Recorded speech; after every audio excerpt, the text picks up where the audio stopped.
Now let's begin. The afternoon sun cast long shadows across the driveway as Josh Carrillo tightened the last bolt on his daughter's bicycle. Sophie, 11 years old with her mother's dark eyes and his stubborn chin, sat on the porch steps watching him work. The quiet suburban street in Northern Virginia was a world away from the places Josh had been, the things he'd done. "Dad, why do you always fix everything yourself?" Sophie asked, swinging her legs. Josh looked up, wiping grease from his hands. "Because when you rely on yourself, you're never disappointed." He'd learned that lesson in places without names, doing work that officially never happened. 15 years in black ops had taught him self-reliance, precision, and the weight of choices made in darkness. "Mom says you should learn to ask for help sometimes."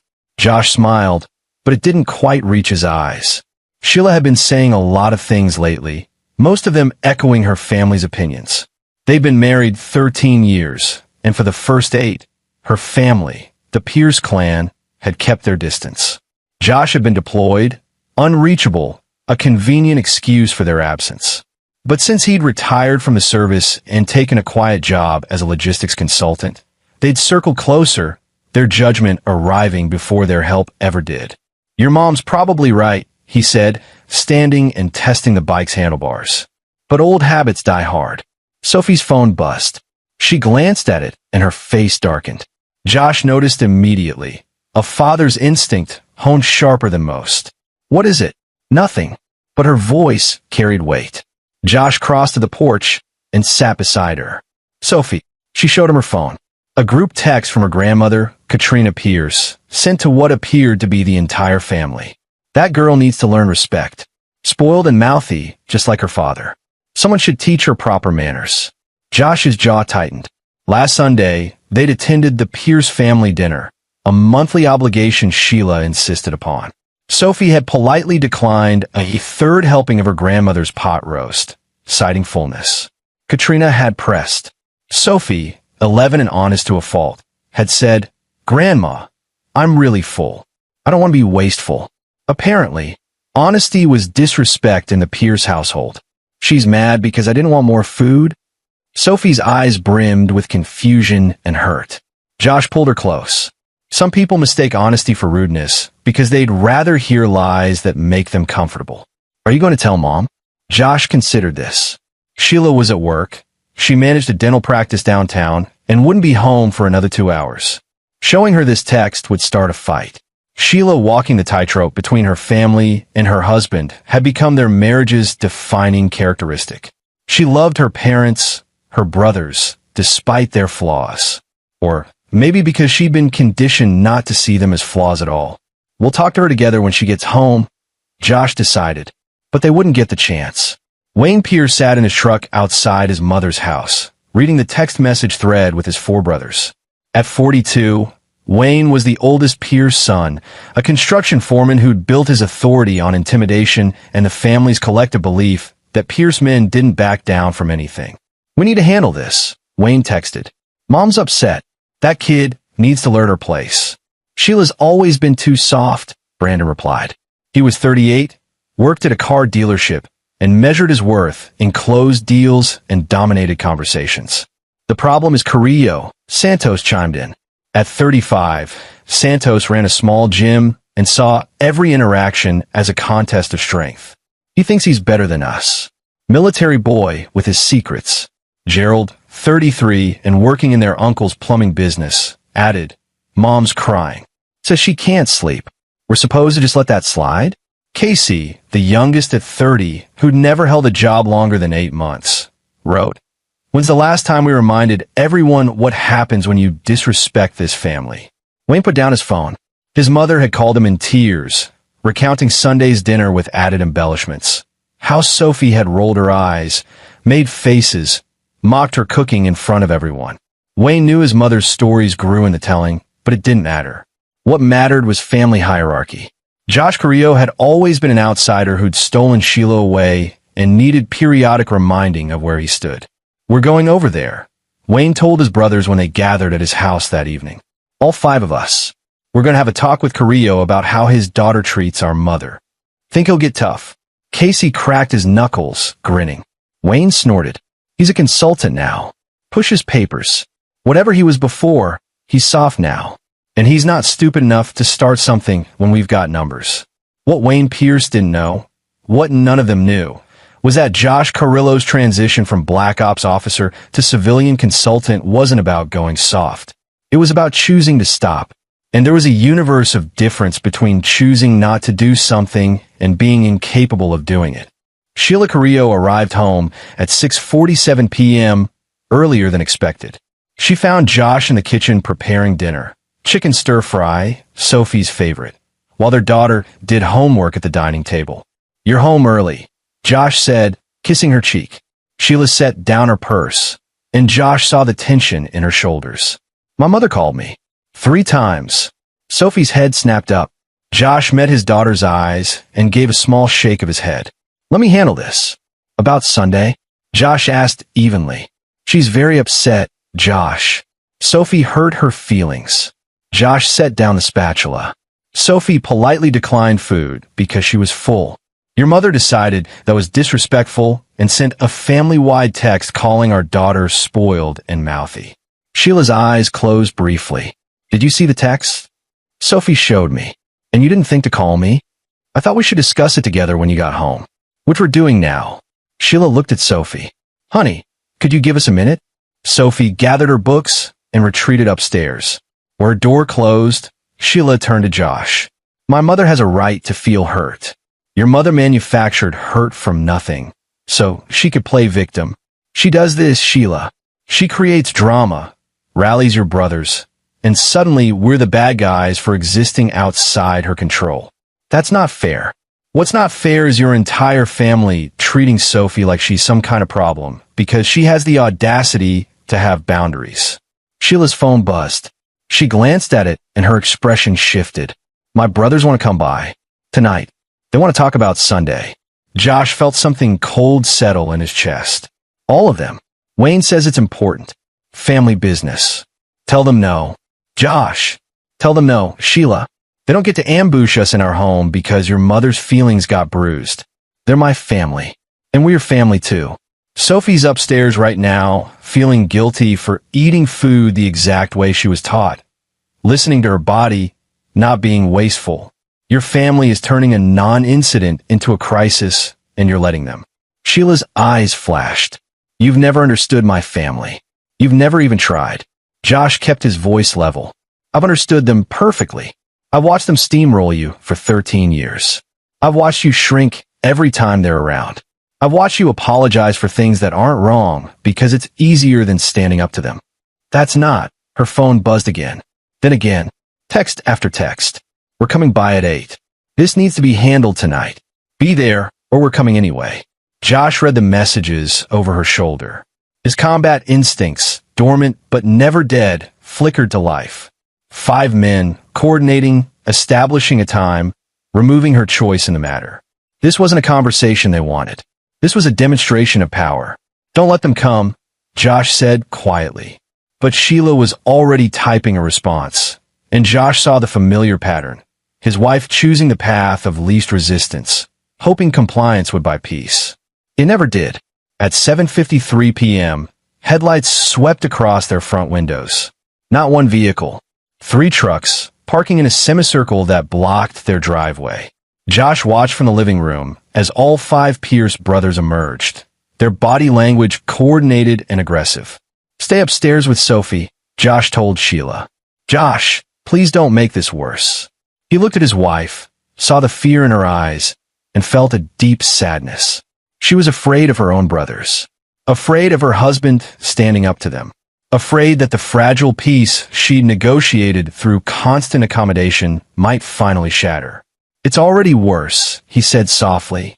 "You just haven't admitted it yet." The doorbell rang. Then pounding, fists on wood, aggressive and deliberate. Josh opened the door.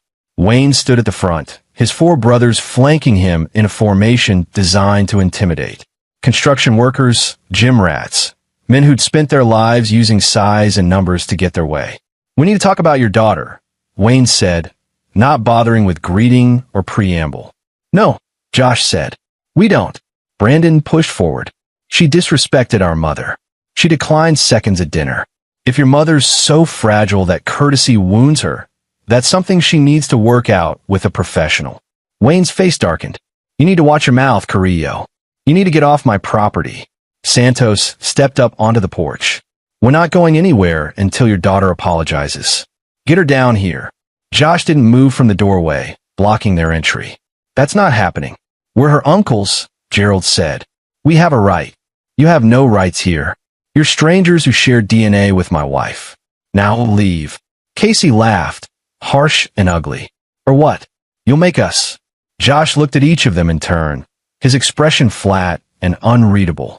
He recognized the pattern, the escalating aggression, the testing of boundaries, the assumption that numbers guaranteed victory. They saw a 40-year-old consultant who'd gone soft.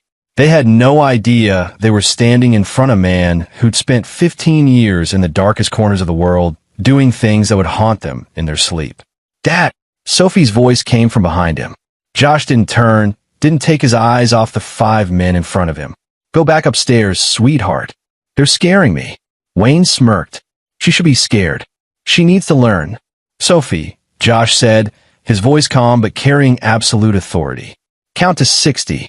Out loud. Start now. What? She sounded confused. Trust me. Count to 60. Start now. 1. Sophie's voice wavered. 2, 3. Josh stepped onto the porch, pulling the door shut behind him, and the 5 Pierce brothers made their fatal mistake. They smiled, thinking he'd just made himself vulnerable. Wayne reached for Josh's collar. Now we're going to teach you about respect. Josh's hand moved faster than Wayne's brain could process. He trapped Wayne's wrist, rotated it inward with precise leverage, and drove his palm into Wayne's elbow. The joint hyperextended with a wet pop. Wayne's knees buckled from the pain, and Josh's knee came up to meet his descending face. Cartilage crunched. 7, 8, 9. Brandon charged from the left. Josh sidestepped, using Brandon's momentum against him, guiding him face first into the porch railing. Teeth met wood. Brandon dropped, spitting blood and enamel. Santos came in low, try for tackle. Former high school wrestler, probably. Josh brought his elbow down on Santos's spine, targeting the nerve cluster at C7. Santos's arms went numb. A knee to the floating ribs finished it. Something cracked. 15, 16, 17. Gerald and Casey rushed together, thinking coordination would help. Josh swept Gerald's lead leg, sent him sprawling, then caught Casey's punch mid-swing. He broke Casey's ring finger backward, then his pinky, then drove his forehead into Casey's nose. Casey went down screaming. Gerald was trying to rise. Josh's boot found his kidney. Gerald curled into a ball, vomiting. 28, 29, 30. Wayne was still on his knees, cradling his ruined arm, face a mask of blood. Josh grabbed him by the hair and dragged him close. You came to my house, threatened my daughter. That was your mistake. Brandon stirred, trying to crawl away. Josh stepped on his hand, grinding down until something crunched. Brandon shrieked. 42, 43. Santos was gasping, struggling to breathe with cracked ribs. Gerald was still vomiting. Casey clutched his broken fingers, whimpering. Josh methodically moved between them, ensuring each was thoroughly incapacitated. Not killing blows, he'd left that life behind, but enough to make the message unmistakable. This wasn't a fight. This was a lesson. 57, 58, 59. Josh knelt beside Wayne, who was semi-conscious, moaning. You tell your mother this. My daughter is off limits. My wife is off limits. This family is off limits. You come near us again, and I'll finish what I started. 60. The door opened. Sophie stood there, her eyes wide, taking in the scene. 5 grown men scattered across the porch and yard, broken and bleeding. Her father, not even breathing hard, without a mark on him. Which one scared you the most? Josh asked gently. Sophie pointed at Wayne without hesitation. Josh grabbed Wayne by the back of his collar and dragged him across the lawn toward the garage. Wayne tried to resist, but his broken arm and shattered nose had drained his fight. Josh opened the garage door, pulled Wayne inside, and hit the button to close it. Sheila stood in the doorway, her face pale, phone in her trembling hand. Josh, what are you? Call them an ambulance, Josh said calmly. Then call your mother. Tell her this ends now. Inside the garage, Wayne Pierce was about to learn exactly what happened when someone threatened a black ops officer's child. And Josh was going to make absolutely certain the lesson stuck. The fluorescent lights in the garage buzzed overhead.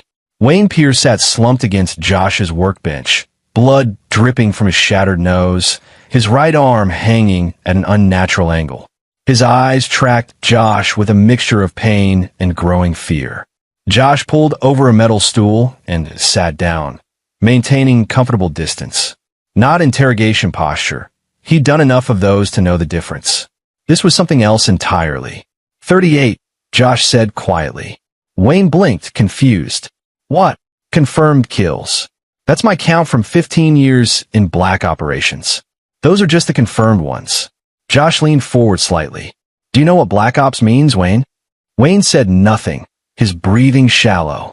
It means I was the person the government sent when they needed someone eliminated but couldn't officially acknowledge it. Terrorists. War criminals. People who thought they were untouchable. Josh's voice remained conversational, almost gentle. I was very good at my job. You can't. Wayne's voice cracked. You can't kill me. You go to prison. You think I'd kill you?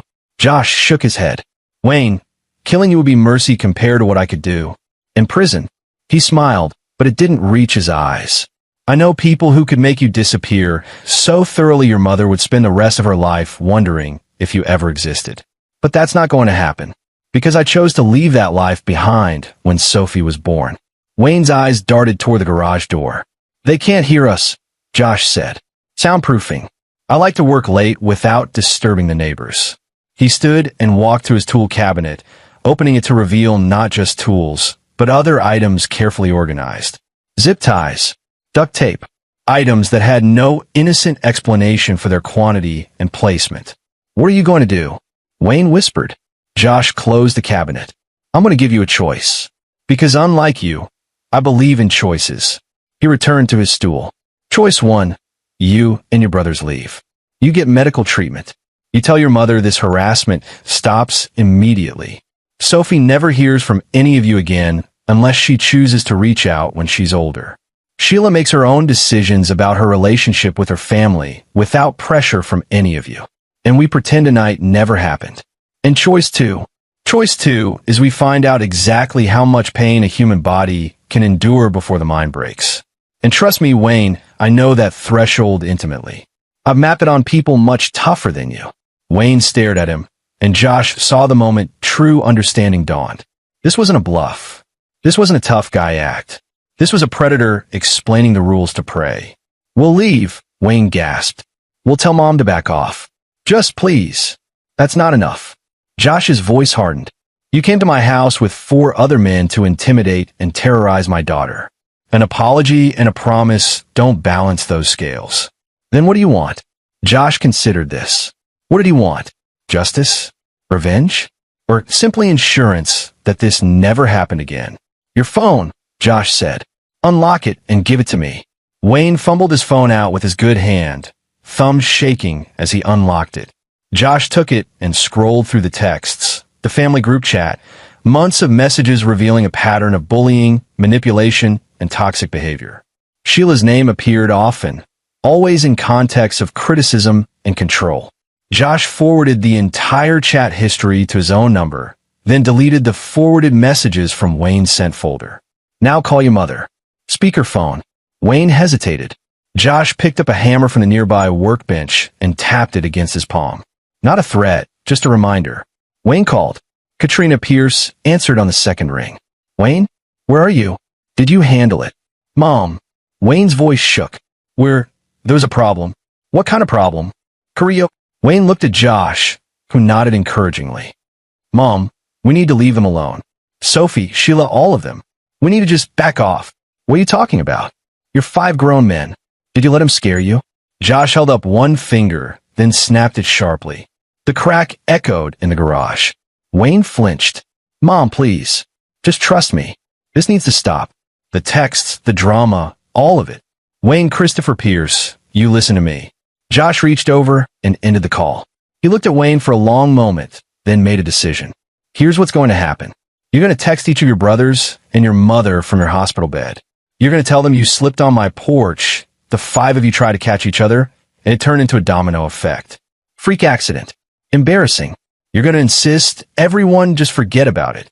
They won't believe. They'll believe it because the alternative is admitting that one man put all 5 of you in the hospital. And your pride won't allow that story to spread, will it? Wayne shook his head slowly. Good.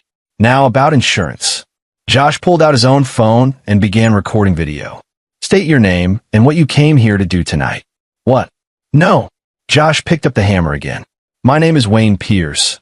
Wayne said to the camera. We came to Josh Carrillo's house to threaten his daughter and force an apology. We talked about scaring her, teaching her a lesson. All 5 of us agreed to it. And why did you target an 11-year-old child? Because our mother was upset. Because we wanted to show Carrillo he couldn't stand up to us. And do you understand now that you were wrong? Yes. Say it clearly. We were wrong. We threatened a child. We came to intimidate and scare her. It was wrong. Tears streamed down Wayne's face, mixing with the blood. Josh stopped recording and saved the file to a secure cloud account. This video stays private unless you or your family ever come near us again. Clear. Clear. One more thing. Josh crouched down to Wayne's level. You need to understand something about me. I didn't just work in Black Ops. I was recruited because I have a particular skill set. I can read people. I can predict behavior. I know, for instance, that you're thinking about coming back at me later. Maybe not physically, but through lawyers or police or some other angle. Wayne's eyes widened slightly. Confirmation. Don't, Josh said simply, because I've already thought through every move you might make. And I have countermoves planned for all of them. The texts I copied from your phone, they show a pattern of harassment. The video I just recorded, confession to conspiracy to threaten a minor. My security cameras caught all 5 of you arriving with aggressive intent. My neighbors saw and heard the commotion. And if we go legal, I have documentation of every time your family has harassed mine for 13 years. Josh stood. You lose every version of this fight, Wayne. The only way you win is by walking away and never looking back. He opened the garage door. The ambulance was pulling up, lights flashing. Sheila stood on the porch, phone still in hand. The other 4 Pierce brothers were scattered across the lawn where they'd fallen, being attended to by 2 paramedics who'd arrived first. Go get medical attention, Josh told Wayne. Remember our deal. Wayne stumbled out of the garage, cradling his arm. Josh watched him go, then turned back to his workbench. His hands were steady, his breathing calm. He'd crossed a line tonight, used skills he'd sworn to leave behind. But as he watched the ambulances load up the 5 brothers, watched Sheila standing alone on the porch looking lost and confused, he felt no regret. He'd protected his daughter. Whatever came next, he'd handle it the same way he'd handled everything else since leaving the service, with precision, planning, and the absolute certainty that when it came to Sophie's safety, he had no limits. The hospital waiting room at Fairfax Medical Center smelled like antiseptic and burnt coffee. Katrina Pierce sat rigid in an orange plastic chair, her face a mask of fury barely contained by her position as concerned mother. Her daughter Sheila sat 3 chairs away, the physical distance reflecting the chasm that had opened between them in the past 3 hours. This is insane, Katrina hissed. 5 men don't just collapse in a domino effect. I want to press charges. Against who, mother? Sheila's voice was flat, exhausted. Wayne already told the police it was an accident. They all did. Because they're afraid. Your husband threatened them. A nurse appeared. Mrs. Pierce, you can see your sons now. They're in rooms 214 through 218. Katrina stood immediately. Sheila remained seated. Aren't you coming? Katrina demanded. No, these are your brothers. These are grown men who showed up at my house to intimidate my 11-year-old daughter. Sheila looked up, and her eyes held something Katrina had never seen before. Clarity. I spent 3 hours replaying that group text. The one where Wayne organized this. Where Casey suggested reminding everyone what happens when our family is disrespected. Where Santos said he'd make sure Josh stayed out of it. Katrina's face paled slightly. You weren't supposed to see that. Josh showed me. The full thread. Months of it. Sheila stood. Do you know what I saw? My family calling my husband an outsider. Calling my daughter spoiled. Planning to handle them like they were problems to be solved instead of people to be loved. We were trying to help you. Help me? By terrorizing my child? By treating my husband like he's something you need to put in his place. Sheila's voice rose. Several people in the waiting room turned to look. I have spent 13 years trying to keep peace between you and Josh. 13 years of making excuses, smoothing things over, pretending your constant criticism was just concern. And tonight you sent my brothers to my house like some kind of enforcement squad. We would never have hurt. You came to hurt us. That was the entire point. You wanted Sophie scared. You wanted Josh humiliated. You wanted to prove you still controlled me. Sheila grabbed her purse. Well, here's what you actually proved. That I married exactly the right man. Sheila Marie, I'm going home to my husband and daughter. When you're ready to apologize, really apologize, not the performance apology where you're the victim, you can call. Until then, stay away from my family. Sheila walked out of the hospital, and for the first time in her adult life, she didn't look back to see if her mother approved.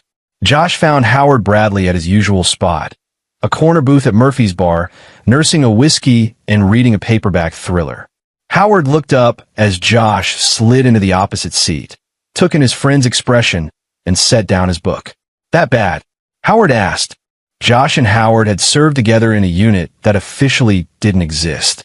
Howard had been the team's tactical analyst, the guy who planned operations with such precision they'd earn a reputation for being ghosts.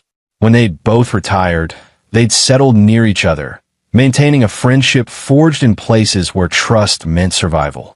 5 of them, Josh said. My wife's brothers. Came to my house tonight to discipline Sophie. Howard went very still. Tell me they're breathing. They're breathing. Broke some bones, egos mostly. But Howard, I crossed the line. I went back to that place. The place where you protect your kid? That's not crossing a line, brother. That's drawing one. Josh ran a hand through his hair. I scared her.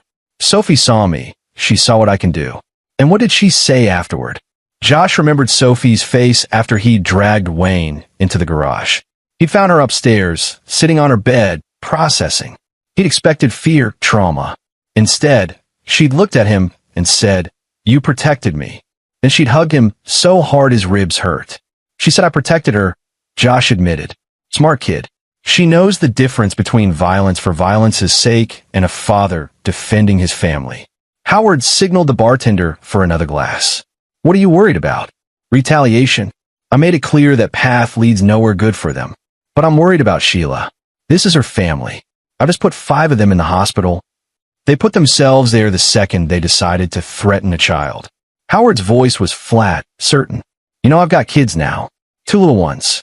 And if anyone came at them the way those men came at Sophie. He shook his head. I'd have done the same. We both know I'd have done worse. The bartender delivered the glass. Howard poured 2 fingers of whiskey and slid it to Josh. Here's what you need to understand, Howard said. You didn't choose violence tonight. They did. They escalated. They coordinated. They showed up in force to terrorize people you love. You just responded with the skill set you have. There's no shame in that. I threatened him. Wayne. I took him into my garage, and I made it very clear what I'm capable of. Good. Because now he knows. Now they all know. And they'll never forget.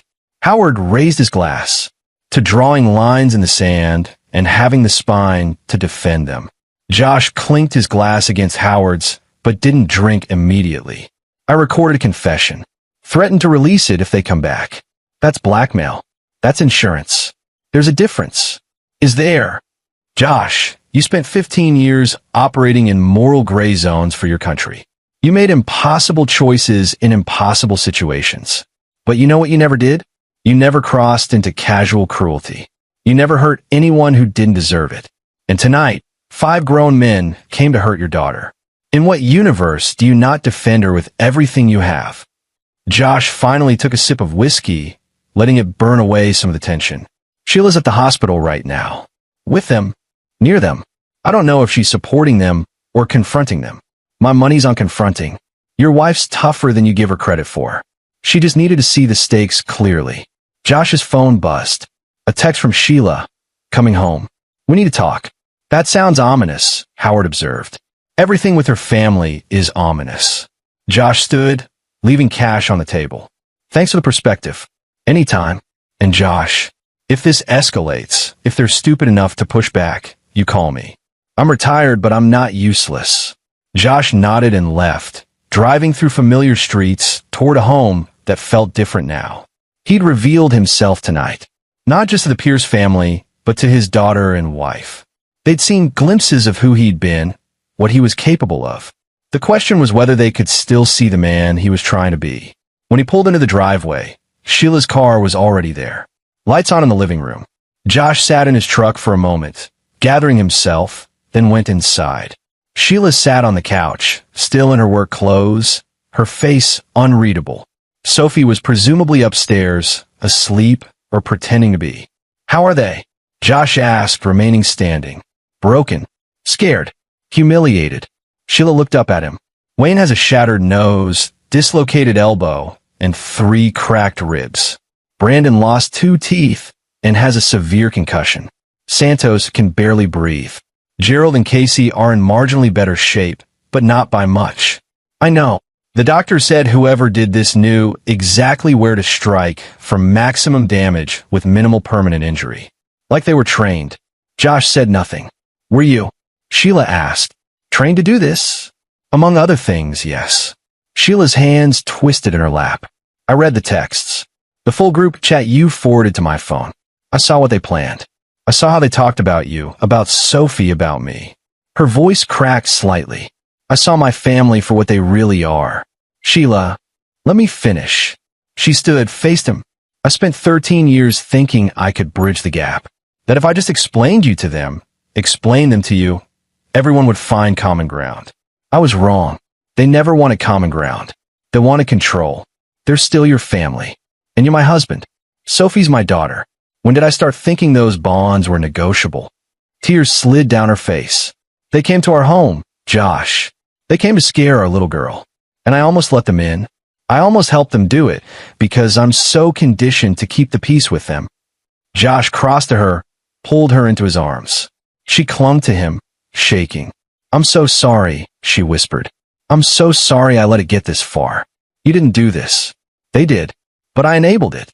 Every time I made excuses for them, every time I asked you to just let something go, I enabled it. She pulled back, looked him in the eyes. I told my mother to stay away from us. From all of us. Until she can apologize and mean it. How did she take that? About as well as you'd expect. But I don't care anymore. I'm done caring more about their feelings than my family's safety. Upstairs, a door opened and closed. Footsteps on the stairs. Sophie appeared, wearing her pajamas, her face uncertain. Is everything okay? She asked. Sheila opened her arms, and Sophie ran to her. They held each other while Josh watched, feeling the tight knot in his chest finally begin to loosen. Everything's going to be okay, Sheila told their daughter. Better than okay. Because from now on, we protect each other. All of us. No matter what. Sophie looked at Josh over her mother's shoulder. Dad, you were really scary tonight. I know. I'm sorry you had to see that. Don't be sorry. You were like a superhero. Like the heroes in movies, except real. She bit her lip. But those were my uncles. Does that make me bad for being glad you stopped them? Josh knelt down to her level. No, sweetheart. It makes you honest. They came here to hurt you. You're allowed to be glad that someone stopped them. Will they come back? No, Josh said with absolute certainty. They won't. Promise? I promise. And he meant it. Because Wayne Pierce and his brothers now understood something fundamental. Some lines, once crossed, can never be uncrossed. They'd come for his daughter, thinking numbers made them strong. They'd learned that true strength wasn't about size or numbers. It was about what you were willing to do to protect what mattered most. The Pierce family would recover. Their bones would heal, their pride would scab over, and eventually they'd spin the story in whatever way let them sleep at night. But they'd never forget the 60 seconds it took for Josh Carrillo to end their threat and teach them a lesson about consequences. Josh looked at his wife and daughter, both of them safe, both of them finally free from the shadow of toxic family dynamics, and felt something he hadn't felt in years. Peace. Not the fragile peace of avoidance and appeasement, but the solid piece of clear boundaries and the will to defend them. Whatever came next, they'd face it together, as a family, and that was worth any price he'd had to pay. 3 days passed. The Pierce brothers were released from the hospital in stages. Casey and Gerald first, then Santos, and finally Wayne and Brandon. Katrina Pierce called Sheila 17 times. Sheila answered none of them. On the 4th day, Josh answered a knock on his door to find Oliver Wyatt standing on his porch. Oliver was 52, gray-haired, and held the kind of calm authority that came from 2 decades as a family therapist. He was also Sheila's therapist, and his presence was a surprise. "Mr. Carrillo," Oliver said. "May I come in?" Josh stepped aside. They settled in the living room, and Oliver got straight to the point. "Sheila asked me to speak with you, separately from her sessions. She's processing a lot right now, and she thought it might help for you to have someone objective to talk to." "I'm not big on therapy," Josh said. "I'm not here as your therapist. Think of me as a neutral observer with professional insight." Oliver leaned back. "I've worked with Sheila for 2 years. I've heard about her family dynamic, the pressure, the control. But in 2 years, she never saw it clearly enough to establish real boundaries. Something shifted. Care to share what?" Josh told him. Not everything. Operational details stayed buried, but enough. The confrontation. The 60 seconds. The aftermath. Oliver listened without interrupting, then sat quietly for a moment. "You know what's interesting? In all our sessions, Sheila described you as patient, steady, almost passive in dealing with her family. She saw your restraint as acceptance." It was, Josh said, until they threatened Sophie. Exactly. And that's what changed everything for Sheila. She finally saw the difference between choosing not to act and being unable to act. Her family mistook your patience for weakness. She'd almost convinced herself of the same thing. And now she's recalibrating. She's dealing with guilt, feeling like she should have protected Sophie from this dynamic years ago. She's dealing with anger at her family. And she's dealing with fear about what your response means. Fear of me. Fear of herself. Fear that she needed violence to finally wake up. Fear that she's failed as a mother and wife. Oliver met Josh's eyes. But under all that, there's relief. Because for the first time in her adult life, she's free from their control. And that's terrifying because she doesn't know how to exist without managing their expectations. Josh absorbed this. What do I do? Be patient. Be present. And don't apologize for protecting your daughter. Sheila needs to know you don't regret what you did. Because if you regret it, it validates her old belief that accommodation was the right path. I don't regret it. Then make sure she knows that. Not defensively. Not apologetically. Just clearly. Oliver stood. One more thing. Sheila mentioned you have security cameras. The footage from that night, keep it secure. I have a feeling you might need it. Why? Because from what you've told me about Katrina Pierce, this isn't over. She's lost control of Sheila, lost the power dynamic she's maintained for years. People like that don't just accept defeat. They escalate in different ways. Oliver left, and Josh considered his words. The old tactical part of his brain was already running scenarios, anticipating moves. He pulled up his laptop and reviewed his security footage. The cameras had caught everything. The Pierce brothers arriving in coordinated aggression, their body language threatening, Wayne's reach for Josh's collar. Then the 60 seconds. Josh watched himself move with the fluid efficiency of muscle memory. Each strike precise, economical. No wasted motion. No excessive force beyond what was necessary to neutralize the threats. He backed up the footage to 3 separate cloud services and an encrypted drive. Then he made a call. "Whitmore Law," answered a crisp voice. "This is Josh Carrillo. I need to speak with Jennifer Whitmore." One moment.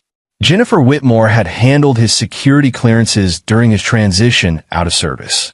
She knew what he'd done, where he'd been, and she specialized in protecting people who'd served in the shadows. "Josh," Jennifer's voice came on the line. "It's been 3 years. What do you need?" "Legal insurance. I had a situation involving my daughter and some family members. I need documentation and preparation in case it goes legal. Tell me everything." Josh did. Jennifer listened, asked pointed questions, and when he finished, she was silent for 5 seconds. They threatened a minor child, she finally said. You responded with proportional force to eliminate an immediate threat on your property. You have security footage, text messages showing premeditation on their part, and medical records showing you controlled your response to avoid lethal or permanently disabling injuries. That's the situation. If they sue or press charges, we'll destroy them in court. But Josh? They won't. Because any legal action opens them up to discovery. Those texts would become public record. The video of their confession would be admissible. They'd have to explain why 5 grown men coordinated to confront a child. So I'm covered. Legally? Yes. But watch for other moves. False CPS reports. Defamation. These situations rarely end cleanly when family's involved. I'm already watching. I know you are. Call me if anything develops. Josh hung up and found Sheila in the doorway. You called Jennifer? Preparation. Oliver thinks your mother might escalate. He's probably right. Sheila came and sat beside him. I've been thinking about something. All these years, I try to make you understand my family. But I never really try to understand what you gave up for us. Sheila. No, listen. You left a career you were exceptional at. You buried parts of yourself. You moved to a place you didn't choose because it was near my family. And you did it all without complaint. While I complained constantly about you not trying hard enough to connect with them. You were trying to hold your family together. I was trying to hold on to a fantasy. The fantasy that my family was normal, that their dysfunction was just quirks, that if everyone tried hard enough, we could be happy. She took his hand. But they were never going to accept you. Not because of who you are, but because you wouldn't let them control you. And that scared them. They should have been scared, Josh said quietly. I spent 15 years being someone your family wouldn't want to meet in a dark alley. The only reason they're still walking is because I chose to let them. I know, and Sophie knows, and we're both grateful. Sheila leaned her head on his shoulder. But I need you to know something too. You're not that person anymore. You haven't been for 11 years. You're a father who coaches soccer and fixes bicycles and makes terrible pancakes every Sunday. Josh smiled despite himself. They're not that bad. They're awful. But we love them. We love you. All of you. The parts you show us and the parts you keep buried. She looked up at him. But if you ever need to unbury those parts to protect us again, you do it. And don't apologize for it. You mean that. I mean it. Those men came for our daughter. You ended the threat. That's not something to regret. That's something to be grateful for. They sat together in silence, and Josh felt the last piece of his decision settle into place. He crossed the line, yes, but it was the right line to cross. And he'd do it again without hesitation if it meant keeping his family safe. The next morning, Josh got a text from an unknown number. This isn't over. He showed it to Howard, who came over within the hour. Dumb, Howard said, analyzing the message. Really dumb. They're making threats via text now. Traceable to who, though? Josh forwarded the message to Jennifer Whitmore, then blocked the number. Whoever sent this just gave you more ammunition. Howard pulled up his laptop. Let me run the number. See if we can identify which brother is stupid enough to text threats. While Howard worked, Josh got a call from Sophie's school. Principal Anderson's voice was tight with concern. Mr. Carrillo, we need you to come to the school immediately. Josh's blood went cold. Is Sophie okay? She's fine. But we've received some concerning information. It's better if we discuss it in person. Josh was there in 12 minutes. Principal Anderson, a stern woman in her 50s, led him to her office where Sophie sat looking confused and scared. Sophie, honey, wait outside a moment, Josh said gently. When she was gone, Anderson closed the door. We received an anonymous call this morning claiming you physically abused your daughter. The caller said Sophie showed up to school with bruises and seemed afraid of you. Josh felt rage flash through him, cold and controlled. That's a lie. I examined Sophie myself. She has no bruises, no signs of abuse. She speaks of you with nothing but love and admiration. Anderson's expression was sympathetic but cautious. But I'm required by law to report this to Child Protective Services. They'll likely want to investigate. I understand. Do what you need to do. Josh pulled out his phone and called Jennifer Whitmore. I need you at my house in 2 hours. We're about to get a CPS visit. When CPS investigator Sarah Chun arrived, she found Josh's home spotlessly organized, Jennifer Whitmore present, and complete documentation ready. Medical records, security footage, school records, character references. This is unusual, Sarah admitted, reviewing the materials. Most families aren't this prepared. Most families aren't being targeted by vindictive relatives, Jennifer said smoothly. We have evidence showing Mr. Carrillo's in-laws coordinated a campaign of harassment culminating in a threat to his minor daughter. The anonymous call to the school fits the pattern. Sarah interviewed Sophie separately. The girl was honest, articulate, and clearly adored her father. She showed no signs of fear or deception. Mr. Carrillo, Sarah said as she prepared to leave, I'm closing this case as unfounded. But I recommend you document everything. If this pattern continues, it could constitute harassment. Already doing that, Josh assured her. After Sarah left, Jennifer turned to him. This is what I meant. They can't touch you legally, so they're going after you sideways. Expect more of this. That night, Josh found a brick through his living room window. Wrapped around it was a note. You'll pay for what you did. He didn't call the police. Instead, he called Howard. It's time, Josh said simply. Time for what? Time to end this properly. No more reacting. We're going proactive. Howard smiled. Now you're speaking my language. What's the plan? Josh looked at the brick, the broken glass, the escalating pattern of harassment, and made his decision. The Pierce family wanted war. They'd forgotten who they were fighting. It was time to remind them.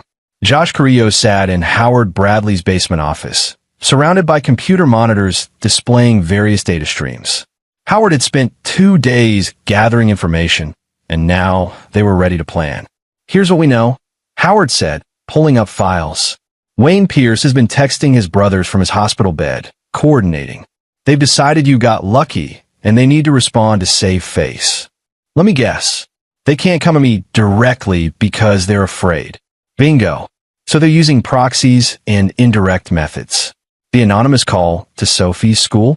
That was from a burner phone purchased by Casey Pierce. We have security footage of him buying it. How did you get that? I know people who know people.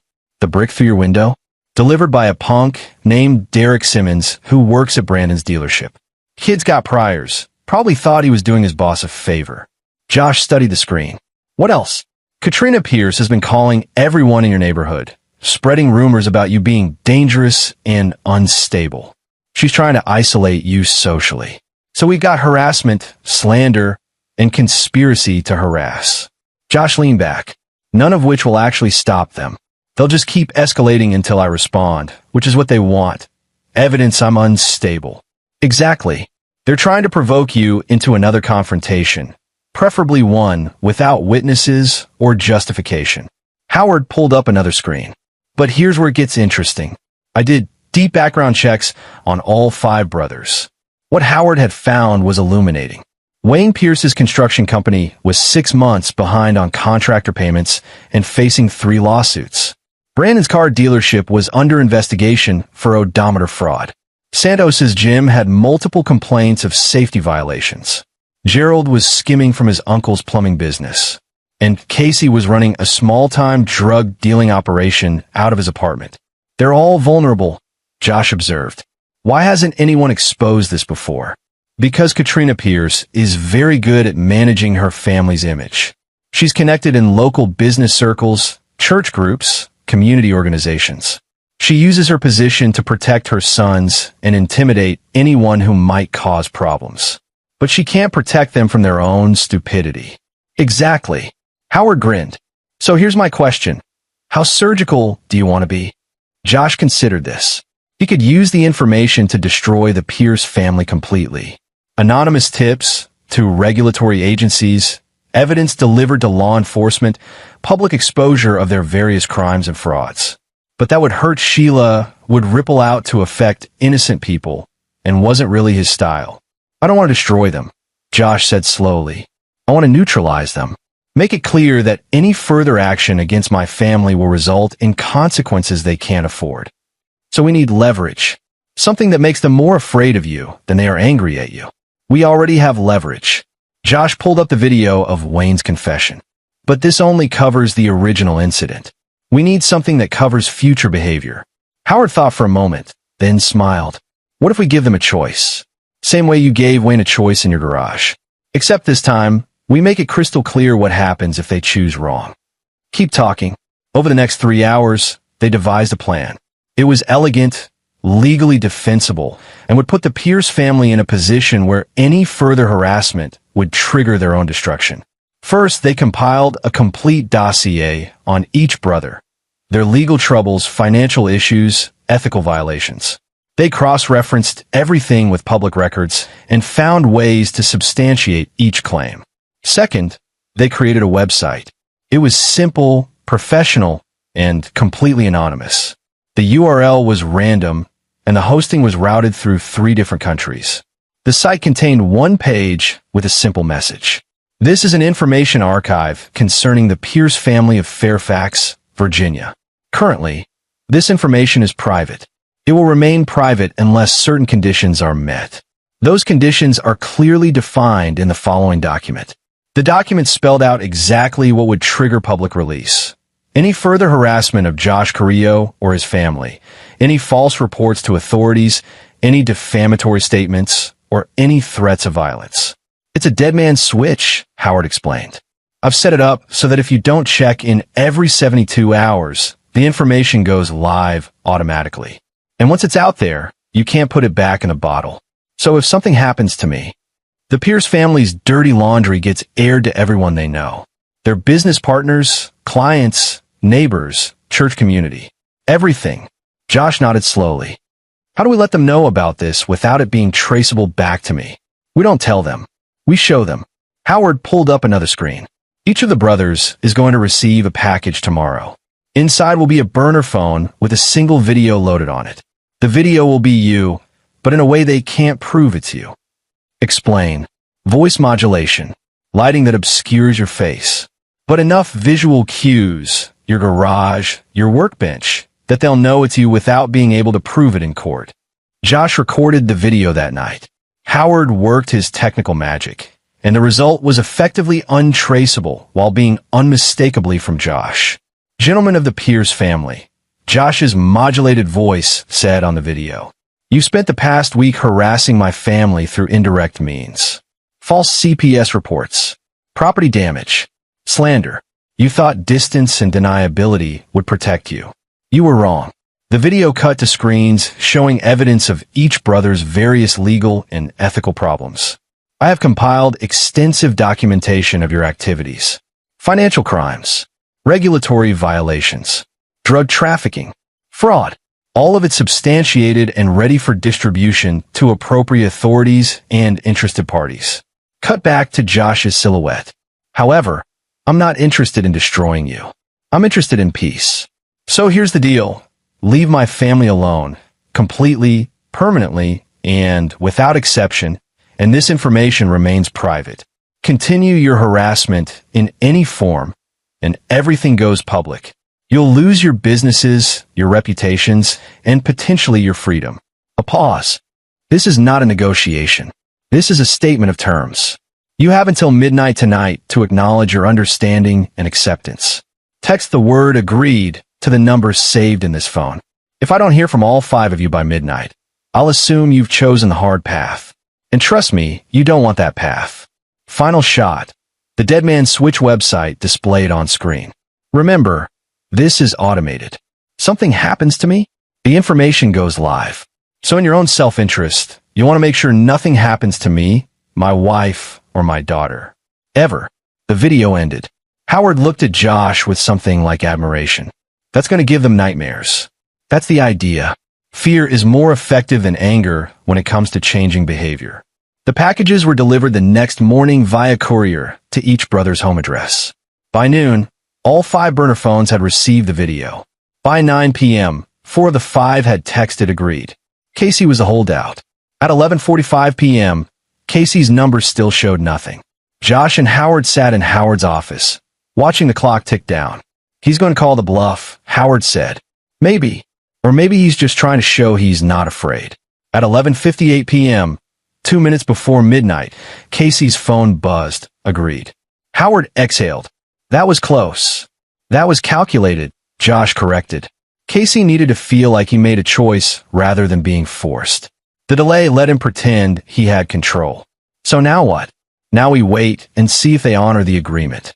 They didn't have to wait long. The next morning, Josh received a certified letter from Katrina Pierce. It was brief and bitter. Mr. Carrillo, my sons have informed me of certain information you've compiled. I don't know what lies you've fabricated, but I understand you've made threats. As much as it disgusts me, I will respect your demand for distance. But know this, you are a violent, dangerous man who has torn my family apart. My daughter deserves better than you, and my granddaughter will eventually see you for what you are. You may have won this battle, but you haven't won my daughter's heart. Time will reveal your true nature. Katrina Pierce. Josh showed the letter to Sheila that evening. She read it twice, then tore it in half. She still doesn't get it, Sheila said. She still thinks she's the victim. Some people never do, Josh said. The important thing is that she's backing off. Because you forced her to, not because she understands what she did wrong. I'll take forced compliance over no compliance. Sheila looked at him carefully. What did you do, Josh? What information did you compile? Josh told her. Everything. The dossier, the website, the dead man's switch, the ultimatum. He showed her the evidence Howard had gathered, explained the system they'd set up.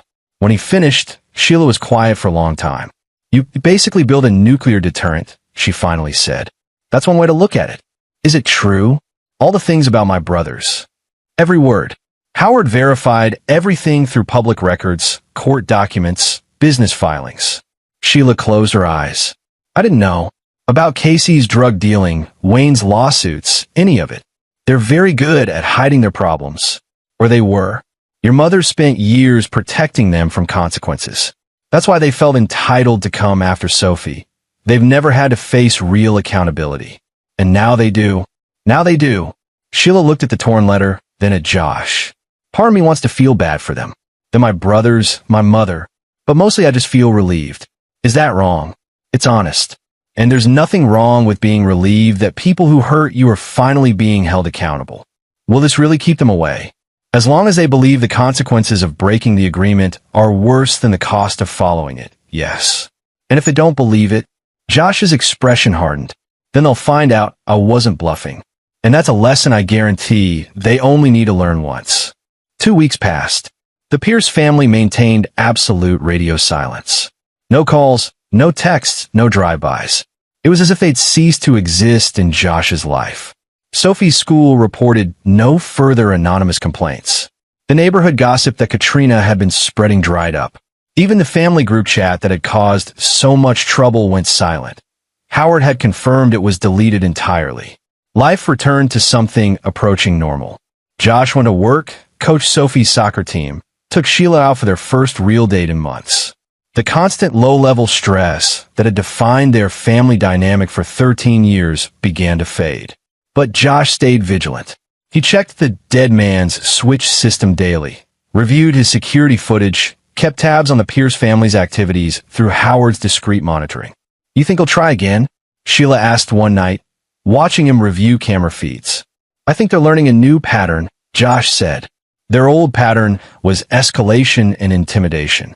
The new pattern is consequences and accountability. It takes time to internalize that. How long? Could be months. Could be years. Could be never. Some people never learn. And if they never learn, then they trigger the switch and destroy themselves. It's out of my hands at that point. On the third week, Josh got a call from Oliver Wyatt, Sheila's therapist. I wanted to update you, Oliver said. Sheila's made remarkable progress. She's setting boundaries in other areas of her life, work, friendships, even with Sophie. It's like the situation with her family broke through something that was holding her back. That's good to hear. She also mentioned you've been unusually tense, hyper-vigilant, checking security systems constantly. Josh didn't deny it. Old habits. Josh, you did what you had to do. You protected your family and established consequences for people who threatened them. That's over now. They're not coming back. You sound certain. I am. Because I know something about the Pierce family psychology that you might not. They're bullies, yes. But they're also fundamentally cowardly. They only act when they feel safe doing so. You remove their sense of safety. They won't risk it again. People surprise you. Sometimes. But not these people. They're too predictable. Oliver paused. Here's my professional advice. Start letting go. Not your security measures. Keep those. But the constant vigilance, the waiting for the other shoe to drop. It's taking a toll. Josh considered this. Oliver was right. He'd been operating in a state of heightened awareness for 3 weeks straight. It was unsustainable and unnecessary. I'll work on it, Josh promised. That night, he made a conscious effort to relax. He didn't check the cameras before bed. He didn't review the dead man's switch logs. He just sat with Sheila and Sophie, watching a movie, being present. And nothing happened. The next day, nothing happened. The day after that, still nothing. Slowly, cautiously, Josh began to believe that maybe, just maybe, it was actually over. Then, on the 4th week, he got a call from Jennifer Whitmore. "We have a problem," she said without preamble. Josh's stomach dropped. "What kind of problem?" "Legal. Wayne Pierce filed a civil suit this morning. He's claiming you assaulted him without provocation, caused permanent injury, and created ongoing emotional distress. He's suing for $2 million in damages. He agreed to leave us alone. And technically he's not harassing you directly. He's using the legal system, which is a loophole we didn't explicitly close in your agreement."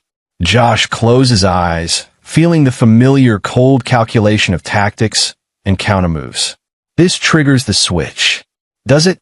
The agreement said no harassment, false reports, or threats. An arguably legitimate lawsuit doesn't necessarily qualify. It's harassment disguised as legal action. Prove it. In court. Which means discovery, depositions, and months of your life tied up in litigation. Jennifer's voice carried frustration. He's smart. Or his lawyer is. This is the one move that lets him strike back without technically violating your terms. Josh thought fast. What's the timeline? You have 30 days to respond to the complaint. We can file a motion to dismiss, but given that you did physically injure him, it's not a slam dunk. Set up a meeting. You, me, Howard, and anyone else you think we need. We're going to close this loophole. 2 hours later, they gathered in Jennifer's office. Howard brought his laptop, Josh brought his documentation, and Jennifer provided the legal framework. Here's the reality. Jennifer laid out. Wayne is standing to sue. You did cause him physical injury. Even though it was in defense of your daughter, even though he came to your property with threatening intent, a civil suit has lower standards than criminal prosecution. So he might win? He might. Probably not $2 million, but something. And even if he loses, you'll spend a fortune in legal fees defending yourself. Unless, Howard interjected, we use discovery to our advantage. Jennifer's eyes sharpened. Explain. Discovery goes both ways. If Wayne sues Josh, Josh gets to depose Wayne and his brothers. Gets to submit their text messages as evidence. Gets to show the pattern of harassment, the planning, the coordination. Gets to expose everything they've tried to keep hidden, including, Josh added slowly, all the information in the dossier we compiled. Once it's submitted as evidence in a lawsuit, it becomes public record. Jennifer smiled. That's brilliant. Wayne thinks he's using the legal system against you, but he's actually triggering the exact consequence you warned him about, public exposure of his family's illegal activities. So we let the lawsuit proceed? Josh asked. Not exactly. We leverage his mistake. Jennifer pulled out her phone. I'm going to call Wayne's attorney. I'm going to explain, very carefully, what discovery in this case would reveal. And I'm going to suggest that perhaps Wayne wants to reconsider his filing before it's too late to withdraw without prejudice. The call took 15 minutes. Jennifer's side of the conversation was measured, professional, and devastating. Josh heard the attorney's tone change from confident to concerned to openly panicked as Jennifer methodically explained what would come out in discovery. When she hung up, Jennifer was smiling. He's going to call Wayne and recommend immediate withdrawal. Should happen by end of business today. Just like that. Just like that. Because Wayne's attorney just realized his client lied to him about the circumstances of the incident. And attorneys don't like being lied to, especially when it makes them look stupid in front of opposing counsel. Sure enough, at 4:47 p.m., Jennifer received notice that Wayne Pierce had withdrawn his civil complaint. But Josh wasn't satisfied. He violated the agreement. Technically, Jennifer began. No, technically. The spirit of the agreement was crystal clear. Leave us alone. He didn't, which means the consequences apply. Howard nodded. You want to trigger the switch. Partial trigger. Just Wayne's information. To prove I meant what I said. Jennifer considered this. It's risky. Could prompt the others to retaliate. Or it could reinforce that I don't bluff. Josh pulled up the dead man's switch controls on Howard's laptop. Wayne gets to be the example. The others get to learn from his mistake. He selected Wayne's dossier, the construction company lawsuits, contractor payment defaults, safety violations. With one click, he could send it to Wayne's business associates, clients, and the relevant regulatory agencies. Josh's finger hovered over the button. Last chance to reconsider, Jennifer said. Josh thought about Sophie, about the fear on her face when her uncles had shown up at their door. Thought about the weeks of harassment, the CPS investigation, the brick through his window. Thought about Wayne's smug assumption that the legal system would let him strike back without consequences. He clicked. Within hours, Wayne's business inbox was flooded with questions. His clients started canceling contracts. His subcontractors demanded immediate payment. A state regulatory agency opened an investigation into multiple safety violations. Wayne's construction company, already teetering on the edge of bankruptcy, collapsed within a week. Josh received a text from an unknown number 2 days after Wayne's business failed. You destroyed him. Josh recognized the writing style, Casey. He replied, he destroyed himself. I just made sure the truth came out. Tell the others, the agreement stands. Honor it, or you'll join him. No response came, but Josh knew the message had been received. That night, he gathered Sheila and Sophie for a family meeting. I need to tell you both something, he began. Wayne tried to sue me. I responded by exposing his business violations. His company failed because of that. Sophie's eyes widened. Sheila's hand found Josh's. I need you both to understand what this means, Josh continued. I've drawn a line in the sand. Your family, he nodded to Sheila, the Pierce family, can never cross that line again. If they do, there will be consequences. Not violence. Not threats. Just truth. Just accountability. Is that wrong? Sophie asked. Some people would say it is. They'd say I should have let the lawsuit proceed, defended myself in court, taken the high road. But the high road didn't protect us before, Sheila said quietly. Being nice and accommodating just made them think they could do whatever they wanted. Exactly. So I want you both to understand. I'm not the bad guy here. But I'm also not going to be the nice guy who lets people hurt us without consequence. I'm just going to be the guy who protects his family. Period. Sophie thought about this, then nodded. Like in your garage, when you told me to count to 60. Like that. I like the counting, Sophie said. It made me feel safe. Like you had everything under control. Josh pulled her into a hug. I will always have you under control. Both of you. That's my job as your dad and husband. And I'm very, very good at my job. Over Sophie's head, his eyes met Sheila's. She mouthed 2 words, thank you. Josh nodded. Because this moment of peace, of safety, of a family finally free from toxic control, this was what he'd been fighting for all along. The Pierce family would never bother them again. They'd learned their lesson the hard way. Josh Carrillo was not a man to be trifled with. He'd given them chances, offered them off-ramps, made the consequences clear. They'd chosen to ignore those warnings. Now they'd spend the rest of their lives living with the results. And Josh would spend the rest of his life protecting the 2 people who mattered most with whatever tools and skills he possessed. Because that's what fathers do. That's what husbands do. They protect. Always. 3 months later, the spring afternoon was warm, and Sophie's soccer team had just won their playoff game. Josh stood on the sidelines with the other parents, cheering as the girls celebrated. Sheila arrived late from work, jogging across the field to join them. Did we win? She asked, breathless. 3-2. Sophie scored the winning goal.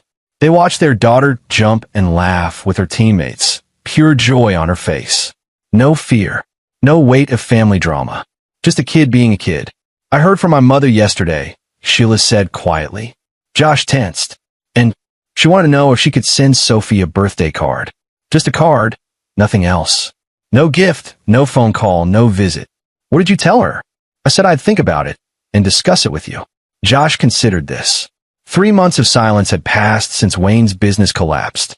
The other Pierce brothers had maintained strict distance. Katrina had made no contact until now. A card for her granddaughter's 12th birthday. It's Sophie's choice, Josh decided. She's old enough to decide if she wants contact with her grandmother. That night, they asked Sophie. She thought about it seriously, then said, a card is okay. But that's all. And if Grandma writes anything mean about Dad, I'm throwing it away. When Sophie's birthday arrived 2 weeks later, a card came in the mail. Inside was a simple message. Happy birthday, Sophie. I love you. Grandma. No manipulation. No guilt. Just a grandmother acknowledging her granddaughter's day. Sophie taped it to her mirror. Josh didn't hear from any of the Pierce brothers again. Howard's monitoring showed they'd all made changes. Wayne had taken a job working for someone else's construction company. Brandon had left the car dealership and started selling insurance. Santos had brought his gym into compliance with all regulations. Gerald had stopped skimming and was working honestly. Casey had quit dealing drugs. Whether those changes would last, Josh didn't know. But for now, they were trying to be better. And that was as much as he could ask. Jennifer Whitmore closed out his file with a note. No further legal action anticipated. Subject appears resolved. Howard shut down the active monitoring, but left the dead man's switch in place. Insurance, he said, just in case. Josh didn't argue. Some precautions were worth maintaining. At work, his reputation had improved. The quiet logistics consultant was suddenly someone people respected, though they couldn't quite say why. Josh suspected the rumor mill had processed the incident with the Pierce family in various ways, but the core message had gotten through. Josh Carrillo was someone you didn't mess with. His relationship with Sheila deepened. Without the constant stress of managing her family, she became lighter, funnier, more present. They started taking weekend trips, just the three of them. They talked about their future without the shadow of her family's expectations. One evening, sitting on their back porch while Sophie did homework inside, Sheila said, I've been thinking about what you told me. About having 38 confirmed kills. Josh went still. They hadn't discussed his operational history since the night of the confrontation. I don't need details, Sheila continued. I don't need to know where or when or who. But I want you to know something. I'm not afraid of what you were. I'm grateful for it. Grateful because the skills you learned, the things you can do, they kept our daughters safe. They kept us safe. You could have used them for revenge, for cruelty, to truly destroy my family. But you didn't. You used exactly as much force as necessary, and no more. That's the training. Proportional response. No, that's you. Training teaches capability. Character determines how it's used. She took his hand. You're a good man, Josh Carrillo. And I'm sorry it took me so long to really see that. You've always seen it. I saw parts of it. I saw the patient father, the steady husband. But I didn't see the warrior underneath. The protector. The person who draws lines and defends them. She smiled. Now I see all of you. And I love all of you. Sophie opened the porch door. Dad, I need help with math. Coming, sweetheart. As Josh stood to help his daughter with her homework, he felt something shift inside him. The last piece of tension he'd been carrying since that night, 3 months ago, finally released. He'd done what he set out to do. Protected his family. Established boundaries. Created consequences for those who violated them. And emerged on the other side with his relationship stronger, his conscience clear, and his family safe. The warrior and the father had found their balance. And that, ultimately, was the victory that mattered most. This is where our story comes to an end. Share your thoughts in the comments section. Thanks for your precious time. If you enjoyed this story, then please make sure you subscribe to this channel. That would help me a lot. Click on the video you see on the screen, and I will see you there.